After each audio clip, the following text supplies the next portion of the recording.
Minha ex tirou meu nome do contrato sem avisar, voltei para a casa e minhas coisas estavam no. Você já teve a sensação de que sua vida virou um filme de drama sem roteiro? Era só uma terça-feira comum, até que cheguei em casa e vi minhas roupas no gramado, junto com meu computador, meu PS5 e até minha torradeira. O pior? Minha ex, que até outro dia dizia que me amava, fez tudo isso pelas minhas costas, como se eu fosse um estranho. Preciso entender se eu fui um idiota por não ver os sinais ou se ela é só uma psicopata de carteirinha. Me ajudem, Reddit. Fala, galera. Tô escrevendo isso meio tremendo ainda, então desculpa qualquer coisa. Literalmente faz 3 horas que cheguei em casa e encontrei minhas coisas espalhadas no jardim da frente do AP que, até ontem, eu chamava de casa. Se eu não escrever agora, acho que vou explodir. Para dar contexto, tenho 29 anos e terminei recentemente um relacionamento de 4 anos com a Clara, nome fictício, mas real o suficiente para me dar gastrite só de digitar. Morávamos juntos fazia quase 2 anos num AP alugado que ficava num bairro tranquilo aqui de Belo Horizonte. Tudo parecia bem, sabe? A gente tinha nossas tretas, normal, mas nada que me fizesse pensar que ia terminar com minhas cuecas tomando sol no jardim da frente. A gente terminou há umas 2 semanas. Nada muito dramático, pelo menos na hora. Foi aquela conversa madura, do tipo, acho que a gente se ama, mas não tá mais funcionando. Eu chorei, ela chorou, abraços, promessas de manter o respeito, dividir o aluguel até cada um se ajeitar, aquela coisa toda que agora vejo que foi pura cortina de fumaça. Na época, eu sugeri que eu saísse primeiro, mas ela disse que precisava de um tempo para achar outro lugar. Como ela trabalha remoto e tem um gato doente, achei justo. Combinei de dormir na casa do meu irmão por uns dias na semana e voltar pro AP em outros dias, até resolver tudo. Ela topou na boa. Inclusive me deu um beijo na testa no dia que saí com minha mala de mão, dizendo, cuida de você, tá? Fiquei todo mole com isso. Burro. Essa semana, eu tinha avisado que voltaria hoje, terça, para pegar umas roupas, meu desktop de trabalho e ver como ela tava. Mandei mensagem ontem à noite, ela visualizou e não respondeu. Achei estranho, mas ok, já tava me acostumando com o clima meio esquisito. Cheguei no AP hoje por volta das 11 horas da manhã, depois de passar numa padaria porque, sei lá, queria trazer um pão de queijo e mostrar que dava para ser civilizado, sabe? Tipo, olha só como a gente é maduro, mesmo depois de tudo. Pois é. Que idiotice. Quando virei a esquina, quase não reconheci a frente do prédio. Meus livros estavam empilhados do lado da cerca, meu monitor jogado de lado como se fosse um DVD velho, e uma caixa com minhas roupas com a etiqueta lixo colada com fita crepe. Sim, você leu certo. Lixo. Meu coração simplesmente travou. Na hora, achei que era algum assalto, sei lá. Corri para a porta e percebi que meu chaveiro, aquele com o Hulk, presente de aniversário dela, não abria mais a fechadura. Girei, forcei, nada. Tentei buzinar no interfone, ninguém atendeu. Mandei mensagem, liguei. Sem resposta. Foi aí que o porteiro veio me abordar, dizendo que a Clara tinha deixado instruções claras. Se ele aparecer, diga que não pode subir e que as coisas dele já estão do lado de fora. Eu perguntei o que tinha acontecido, e o cara, claramente constrangido, disse só, cara, melhor você conversar com ela, porque ela ficou bem nervosa nos últimos dias. Voltei programado, tentando entender o que estava acontecendo. Abri uma das caixas e vi meu passaporte no meio de cabos USB e um tênis furado. Me deu um nó na garganta tão forte que engasguei com o próprio cuspe. Fui direto pro contrato de aluguel. Eu lembrava que tinha uma cópia no drive compartilhado que usamos. Quando abri, surpresa! A última versão estava sem meu nome. Atualizada 5 dias atrás. Clara havia feito um aditivo e me removido oficialmente como coinquilino. Como? Eu ainda não sei. Ela dizia que o contrato era conjunto, mas como o AP era alugado pela empresa do pai dela, talvez ele tivesse alguma brecha ali. Só sei que juridicamente, aparentemente, eu fui chutado. Literalmente. E nem precisei brigar por isso, ela fez tudo em silêncio. Tô tentando não surtar. Uma parte de mim quer explodir e ir até a casa dela fazer um barraco, mas a outra só tá exausta. E muito, muito triste. Porque sabe o que mais doeu? Não foi perder o lugar onde eu dormia, ou ver meu teclado favorito sujo de terra. Foi saber que alguém que me dizia te amo até outro dia teve a frieza de me jogar pra fora como se eu fosse um intruso. A real é que eu não sei nem o que eu quero com esse post. Só precisava contar isso pra alguém. Vai que alguém aqui já passou por algo parecido. Sei lá. Depois de respirar fundo umas 1000 vezes, sentei no meio-fio com uma caixa no colo e fiquei encarando minhas meias emboladas com carregadores e a cópia da chave que não funcionava mais. Era tipo estar num episódio ruim de Black Mirror, só que sem a trilha sonora cool. Só eu, um pão de queijo frio na sacola e a sensação de que alguma coisa dentro de mim tinha quebrado. Liguei pro meu irmão, o Pedro, e ele veio me buscar meia hora depois. Ele nem perguntou nada, só olhou o estado das minhas coisas, franziu a testa e disse: Mano, que merda. Joguei tudo no porta-malas e fomos direto para a casa dele. No caminho, ele me ouviu despejar tudo, desde o começo até os detalhes do contrato. Ele, que sempre desconfiou da Clara, achava ela boa demais em discussões para ser confiável, segundo ele, só balançava a cabeça. Cê foi muito trouxa de confiar desse jeito, mas, também, quem ia imaginar, né? Ele disse, tentando ser sincero sem me esmagar.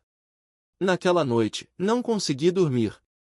Fiquei revendo todas as conversas antigas com ela, tentando achar algum sinal, alguma brecha, alguma mensagem subliminar que mostrasse que ela já estava planejando me derrubar. Achei uma conversa de março onde eu falava: se a gente terminar, juro que não quero guerra. Promete que a gente resolve na paz? Ela respondeu com um emoji de coração e, claro, nunca faria nada contra você. Pois é. Na manhã seguinte, depois de horas rodando no meu próprio veneno, mandei uma última mensagem para ela. Algo curto, nada agressivo. Oi, só queria entender. Você podia ter falado comigo. Por que fazer isso desse jeito? Eu merecia pelo menos uma conversa. Visualizou. Não respondeu.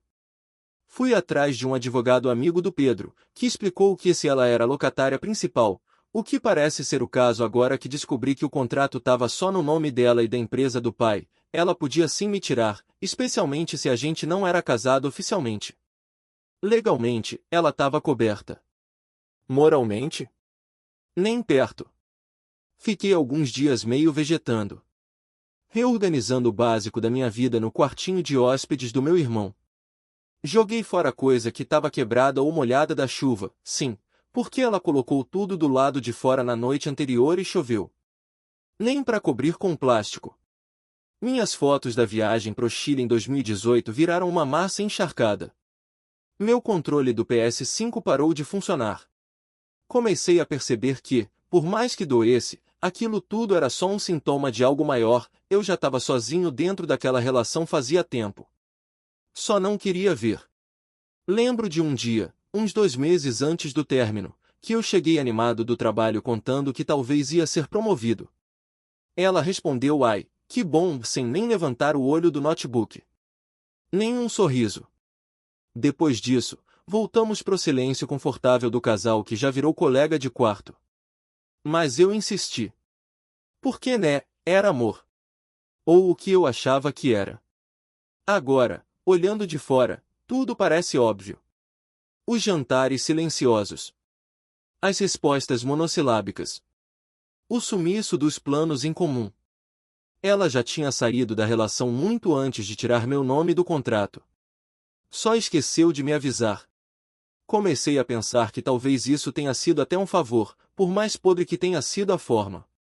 Se ela tivesse feito isso pela frente, talvez eu teria ficado tentando consertar o que já estava morto. Ia perder mais meses, ou anos, tentando remar sozinho num barco furado. Essa semana, voltei a ver um terapeuta que tinha largado há uns anos. Contei tudo.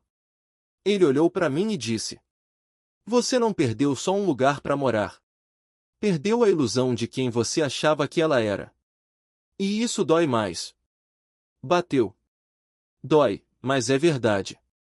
Tô tentando focar em coisas pequenas agora. Tipo organizar minhas coisas numa nova ordem, sair para caminhar no bairro com meu irmão, pensar em alugar meu próprio cantinho, mesmo que pequeno, mas só meu. De vez em quando ainda me pego olhando pro celular esperando que ela mande alguma mensagem. Não sei se esperando um pedido de desculpas ou só uma explicação qualquer. Mais nada. Enfim, era isso. Achei que devia atualizar vocês. Não sei se alguém vai ler até aqui, mas escrever me ajudou a organizar um pouco a cabeça. E se alguém estiver passando por algo parecido, cara, não se sinta louco por ainda amar alguém que te ferrou. Isso não faz de você fraco. Faz de você humano. Se quiserem, posso voltar e contar como tá sendo recomeçar. Ainda tem umas pendências com ela, tipo os móveis que compramos juntos e a bendita do gato dela, que na real era meio meu também. Mas isso fica para outro post. Uns dias depois, quando as coisas começaram a baixar da fervura, recebi uma mensagem. Não dela. Do Gustavo, um amigo em comum, mais próximo dela, na real, mas que sempre me tratou com respeito. A mensagem dizia: Cara, só pra você saber, a Clara tá falando que você largou o AP e sumiu. Que você meio que abandonou ela com tudo. Fiquei confuso, porque não bate com o que eu vi de vocês. Tá tudo bem aí. Tive que reler 2 vezes. O quê? Ela tava pintando a história como se eu tivesse deixado tudo pra trás tipo um irresponsável? Como se ela fosse a coitada que precisou agir às pressas. Respirei fundo. A raiva veio quente, mas eu respondi com calma. Gustavo, eu saí por acordo com ela. Combinei de voltar em dias alternados. Quando voltei, minhas coisas estavam no jardim. Ela não respondeu mais. Não sei o que ela te falou, mas não foi isso que aconteceu. Ele demorou para responder, depois disse que estava achando as versões estranhas mesmo. Não tô tomando partido, mas isso que você falou faz mais sentido com o que conheci de você. Se cuida, mano. Naquele momento, algo virou dentro de mim. Eu não ia ficar só sentado vendo ela moldar a narrativa de vilão para mim. Peguei meu celular e comecei a escrever um e-mail, sim, um e-mail, para ela. Nada passivo-agressivo. Apenas direto, calmo, e com os fatos. Clara, fiquei sabendo que você anda dizendo que eu te abandonei. Quero só registrar por escrito. Saí do AP com base num acordo verbal entre nós, dei espaço quando você pediu, avisei sobre meu retorno, e fui impedido de entrar. Você deixou minhas coisas na chuva. Não vou discutir ou te atacar. Só quero que você saiba que estou ciente do que tem sido dito. E estou em paz com o que vivi, mesmo que o final tenha sido doloroso e desrespeitoso. Ela respondeu 2 dias depois. Fria. Você pode achar o que quiser. Cada um tem sua verdade. Boa sorte na sua vida. Fim de papo. Confesso que essa resposta me desmontou mais do que eu esperava. Porque mostrou, com todas as letras, que ela não se importava mais. E talvez não se importava há muito tempo. Aos poucos, fui me desligando. Entreguei no jurídico da empresa dela a solicitação para recuperar uma parte dos móveis que pagamos juntos, com nota fiscal, claro. O advogado que meu irmão indicou disse que talvez eu conseguisse ressarcimento de alguns itens danificados pela exposição na chuva, mas sinceramente, eu não queria prolongar essa dor por dinheiro. Fiquei só com o básico, meu sofá velho, um micro-ondas e uma estante que a gente montou juntos no primeiro mês no AP. De resto, deixei pra lá. Mas teve um detalhe que me pegou de surpresa, o gato. O Bento. Um vira-lata malhado, teimoso, com problema no rim e que dormia no meu colo todo domingo. Ele era teoricamente dela, porque foi ela quem adotou, mas a real é que ele vivia atrás de mim. Quando saí, imaginei que nunca mais o veria. Só que recebi uma ligação do veterinário. Oi, você é o Rodrigo, né? O tutor do Bento? A Clara transferiu o cadastro para você e pediu para continuar o tratamento por aqui. Disse que você vai ficar com ele agora? Eu não sabia se ria ou chorava. Liguei para o consultório e confirmei que sim, podia transferir. Naquele dia, fui buscar o Bento, que estava no colo da recepcionista feito um príncipe. Quando me viu, se enroscou todo em mim e me olhou igual quando eu chegava do trabalho. Talvez aquilo tenha sido pedido de desculpas silencioso dela. Ou talvez só uma forma de se livrar de mais um problema. Mas ali, segurando aquele gato reclamão e quente no meu colo, eu percebi que dava para recomeçar com alguma coisa boa. Hoje, tô dividindo um AP pequeno com o Pedro por enquanto, e pensando em morar sozinho em breve. Comecei a reformar uma estante, só por terapia ocupacional mesmo. Voltei a jogar videogame, com controle novo, claro, e peguei gosto por cozinhar umas receitas ridículas que vejo no TikTok. Tô reaprendendo a viver sem sentir que preciso provar meu valor para alguém. Ainda dói às vezes, tá? Principalmente nas noites silenciosas. Mas agora a dor vem com menos culpa. Porque, pela primeira vez, entendo que não fui o vilão. Só fui alguém que confiou demais em quem já estava se despedindo sem avisar. Se tiverem interesse, posso fazer uma atualização depois sobre como vão as coisas. E, sei lá, se esse texto ajudar alguém a perceber os sinais antes de ser expulso da própria vida, então valeu a pena ter escrito tudo isso. Update 1. Fala, galera. Primeiro, não fazia ideia de que tanta gente ia ler o que escrevi. Eu só precisava desabafar, sério. Mas ver centenas de pessoas comentando, me dando apoio, ou até puxando minha orelha, foi surreal. Então, obrigado. De verdade. Li cada comentário. Alguns doeram, tipos que diziam que eu fui frouxo, que devia ter reagido mais, que deixei ela me passar para trás fácil. Outros foram puro acolhimento.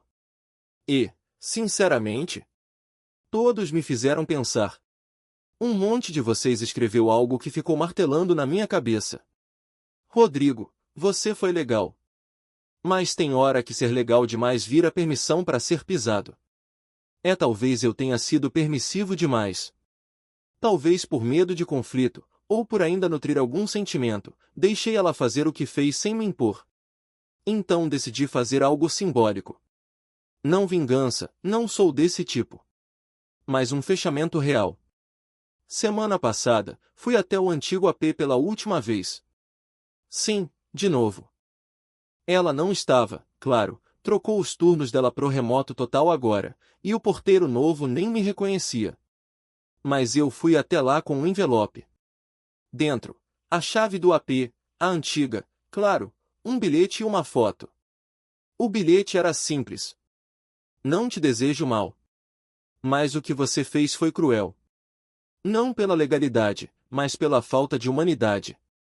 Estou seguindo em frente, e espero que você também consiga fazer isso, mas sem mais ferir os outros no processo. Adeus, R. A foto era nossa, do dia que montamos a árvore de Natal no primeiro ano morando juntos. Eu tava com um gorro ridículo e ela sorria abraçada em mim. Achei que jogar fora seria fácil, mas não consegui. Então deixei com ela. Que fique com quem decidiu apagar tudo, inclusive a decência. Deixei o envelope na portaria. Fim. Agora, sobre o Bento, o gato. Sim, ele tá comigo. Já se adaptou 100% ao novo lar. Me segue pela casa, dorme na minha barriga e tem o costume irritante de derrubar a garrafinha de água toda vez que quero escrever algo mais sério. Inclusive agora. Tô até pensando em criar um Instagram só pra ele, já que vários de vocês comentaram poste fotos do Bento ou fake post. Outro ponto importante, muita gente perguntou se eu entrei com processo por danos ou se fui atrás judicialmente. A resposta é, não ainda. Meu advogado disse que seria possível, sim, pedir indenização por danos materiais, já que tenho fotos das minhas coisas danificadas, e até psicológicos, dependendo do que eu quisesse alegar. Mas o custo emocional disso talvez não valha a pena para mim agora. Minha prioridade tem sido reconstruir. Reestruturar minha rotina. Estabilizar minha mente. Cuidar de mim. Não quero gastar energia caçando justiça de alguém que já se mostrou emocionalmente indiferente. Pelo menos, por enquanto. Outra coisa que percebi lendo os comentários foi o quanto a gente, homens, principalmente, normaliza ser colocado em segundo plano nas relações. Aguenta firme, é assim mesmo, ela tá estressada, você tem que entender o lado dela. Cansei de ser o compreensivo 100% do tempo. Então, por incrível que pareça, esse post me ajudou mais do que qualquer terapia. Ver vocês me dizendo "você não tá louco" foi um abraço coletivo que eu nem sabia que precisava. Ah, e antes que perguntem, não, ela nunca respondeu o bilhete. Nem agradeceu pelo gato. Nem comentou com amigos. Silêncio absoluto. E quer saber? Pela primeira vez, esse silêncio me trouxe paz. Update 2, ela entrou em contato de novo. E agora eu não sei se tô com raiva ou alívio. E aí, galera? Voltei porque, bom, as coisas tomaram um rumo inesperado. Eu realmente achei que tinha encerrado esse ciclo com o bilhete, o gato e a chave. Achei que nunca mais ia ouvir falar da Clara. Mas adivinha? Ela me mandou uma mensagem. Depois de mais de um mês. Quarta-feira, 22h41. Eu tava deitado, com o Bento roncando no meu pé, e recebo. Oi. A gente pode conversar um dia desses? Simples assim. Sem contexto. Sem desculpa. Sem um olá, quanto tempo. Só aquele texto curto, que entrou no meu peito igual uma pedra jogada num lago calmo. Fiquei encarando a tela por uns bons 10 minutos. A primeira coisa que pensei foi, por que agora? E depois, o que ela quer?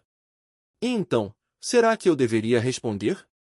Falei com o Pedro, meu irmão, mostrei a mensagem, e ele respondeu com o que eu já esperava. Cara, você quer mesmo abrir essa porta de novo? Tu tá bem, tá em paz. Lembra de como foi? Ela não foi só fria, ela foi cruel. Ele tava certo. Mas parte de mim ainda queria entender. Não por esperança de reatar, isso morreu quando vi minhas coisas na chuva. Mas pela maldita necessidade de fechar ciclo com uma explicação decente, saca? Aquela voz que fica dizendo, você merece saber a verdade. Então, respondi. Oi. Posso conversar, sim. Mas prefiro que seja algo direto. Sem enrolação, tá? Ela me respondeu no dia seguinte, marcando um café. Um lugar neutro, no centro. Cheguei antes, pedi uma água, não conseguia nem pensar em comer, e esperei.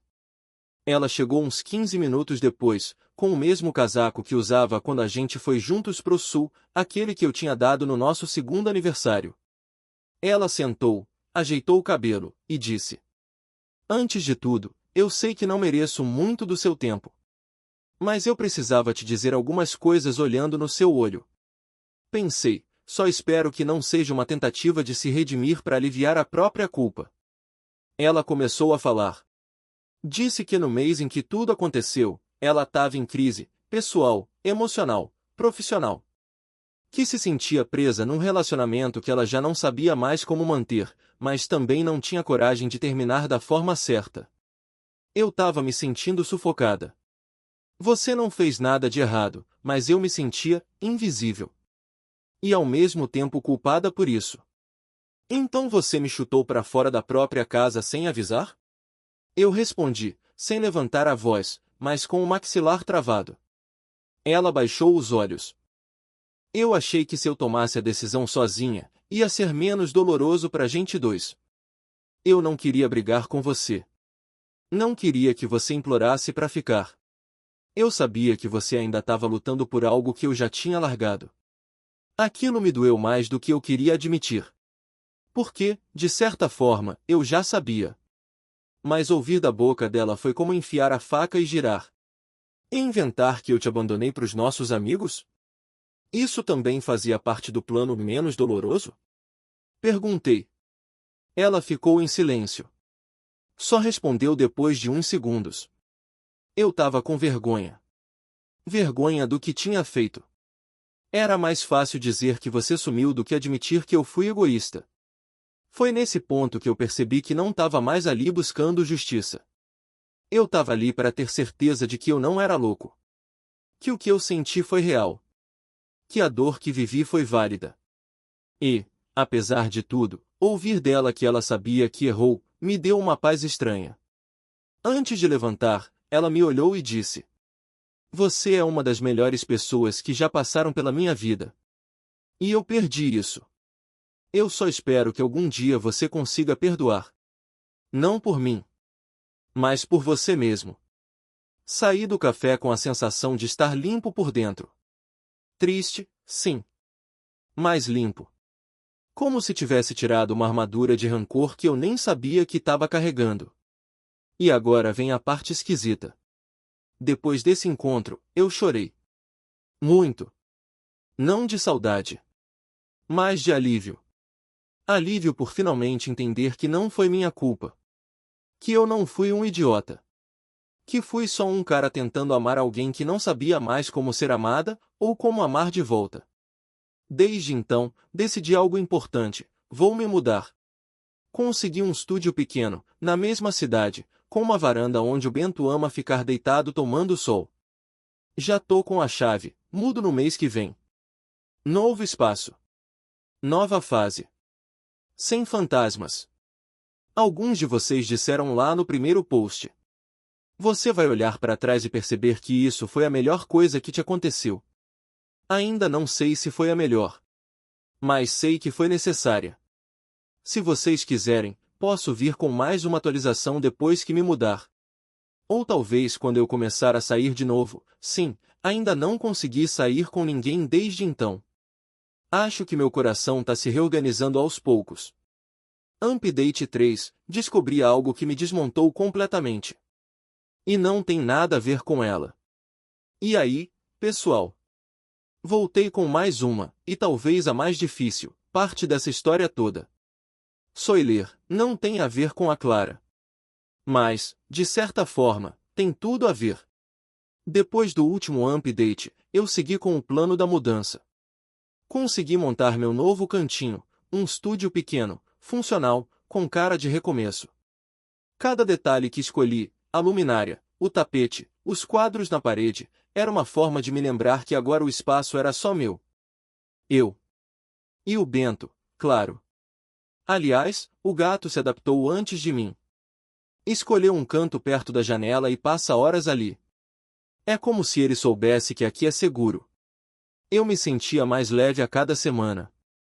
Saí com amigos, voltei a correr, até comecei a escrever de novo, coisa que não fazia desde a faculdade. Mas aí veio o baque. Um telefonema. Minha mãe, com a voz baixa, do outro lado da linha. Filho, teu pai foi pro hospital. Tá internado desde ontem. A gente não quis te assustar, mas ele teve um AVC. Pausa. Silêncio.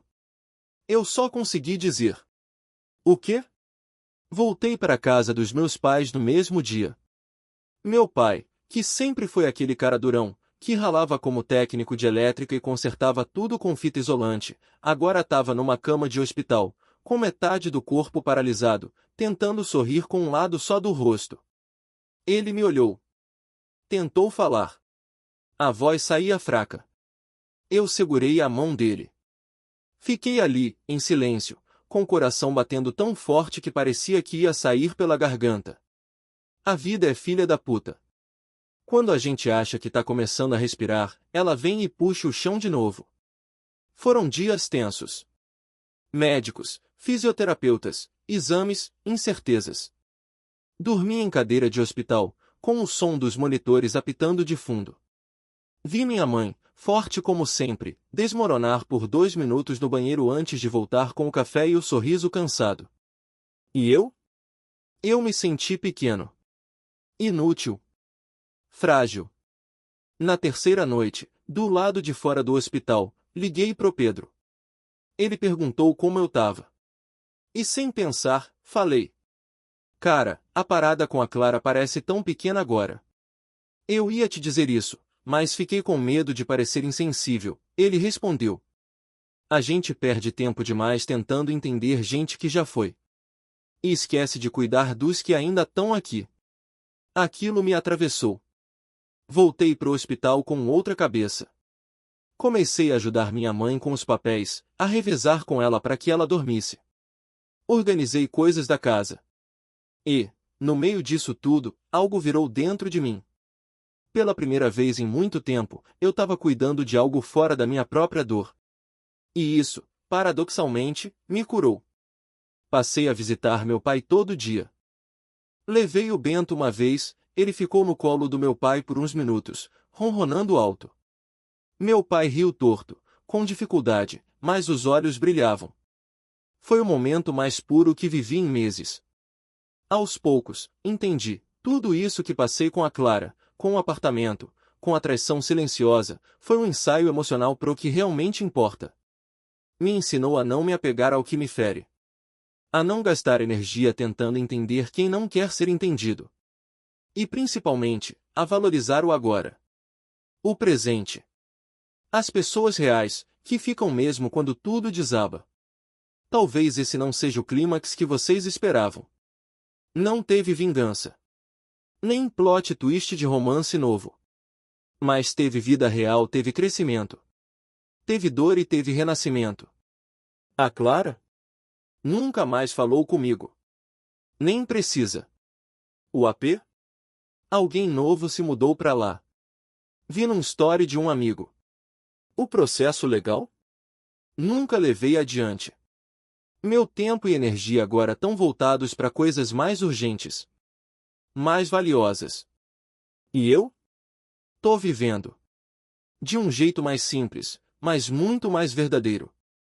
Talvez eu volte com o último update daqui a um tempo. Para contar como ficou o processo de recuperação do meu pai. Ou quem sabe quando Bento lançar a próxima coleção de destruição de plantas, ele já atacou 2 samambaias e um cacto. Sim, um cacto. Mas se esse for o fim da linha dessa história, eu quero deixar um recado para quem tá lendo até aqui. Você sobrevive. Mesmo depois de ser traído. Mesmo depois de ser expulso da sua própria vida. Mesmo quando tudo parece colapsar. Você sobrevive. E renasce. Com mais amor próprio. Com mais filtro para quem entra. E com mais certeza de quem você é. Final update, a vida andou. E, pela primeira vez em muito tempo, eu tô andando junto. Oi, gente. Demorei para voltar aqui, mas achei que devia um fechamento para quem acompanhou toda essa montanha-russa comigo. Para quem me deu força, puxão de orelha, conselhos melhores que muita terapia, e para quem ficou torcendo, mesmo sem me conhecer. Então, aqui vai. Já se passaram quase 5 meses desde o dia em que encontrei minhas coisas na calçada. Parece muito. Parece pouco. É estranho como o tempo se comporta quando a gente tá em reconstrução, né? Às vezes voa, às vezes arrasta. Mas hoje eu posso dizer, com tranquilidade. Eu tô bem. De verdade. Não aquele tô bem que a gente diz pra disfarçar, mas o tipo de bem que vem depois de muita dor, muita autoanálise e muito trabalho interno. Tipo quando você limpa um armário inteiro e, no fim, vê espaço de novo. Respirável. Vivo. Meu pai? Melhorando. Lentamente, mas com força. Já consegue andar com auxílio, tá fazendo terapia ocupacional, e voltou a ouvir futebol no radinho, resmungando como sempre. Ele é um guerreiro. E ver ele resistindo com dignidade me deu outra perspectiva de tudo. Quanto a Clara. Não houve mais contato. Nenhuma mensagem. Nenhuma tentativa de aproximação. E eu agradeço por isso. Porque se tivesse, talvez mexesse com algo que já cicatrizou, e eu não tô mais disposto a sangrar por alguém que não me enxergava como parceiro, só como apoio emocional descartável. Eu também não fiquei remoendo mais. Não fico mais revisando conversas antigas, nem stalkeando redes sociais. Juro por Deus, até o nome dela sumiu do meu histórico de busca. É quase como se aquela relação tivesse sido um capítulo intenso, mas fechado. Não apagado, mas arquivado. Lá no fundo. Onde não dói mais. E teve uma coisa bonita que aconteceu. Comecei a sair com alguém. Calma, não é um novo romance épico nem nada. Ainda é tudo muito leve. Ela se chama Luísa. A gente se conheceu num grupo de leitura que comecei a frequentar. Sim, virei o tipo de cara que lê poesia numa cafeteria, me julguem. Luísa tem um riso fácil e uma franja que vive caindo no olho. Gosta de animais, de música dos anos 2000 e tem um jeito tranquilo de existir que me faz bem. A gente não falou de passado ainda. E eu tô bem com isso. Por que não quero construir algo novo com alicerces do que quebrou? Não sei se vai dar em algo grande. Mas só de conseguir olhar alguém nos olhos e sorrir sem medo já me parece uma vitória. E para encerrar, queria agradecer a vocês de novo. Sério. Sem exagero. Foram os comentários daqui, as demais, os desabafos de gente que passou por coisas parecidas, que me mostraram que eu não era fraco por ter amado. Que não era burro por ter confiado. Que ser bom não é ser bobo, e que limites também são formas de amor próprio. Algumas das mensagens que recebi, nunca vou esquecer. Como essa, de um comentário anônimo. Não deixe que alguém que te usou como almofada emocional te faça esquecer que você é sofá de luxo. Eu ri na hora. Mas depois pensei, é isso. Eu valho mais do que migalhas. E você que tá lendo isso também vale. Então, se você tá no meio de uma situação parecida, se te traíram, se te expulsaram da tua própria vida, calma. Respira. Você vai levantar. Vai arrumar outro canto. Vai rir de novo. Vai achar uma nova playlist que não dói. E um dia, você vai se dar conta de que já passou a fase de sobreviver. E começou, de verdade, a viver. Valeu, Reddit. Vocês me ajudaram mais do que imaginam.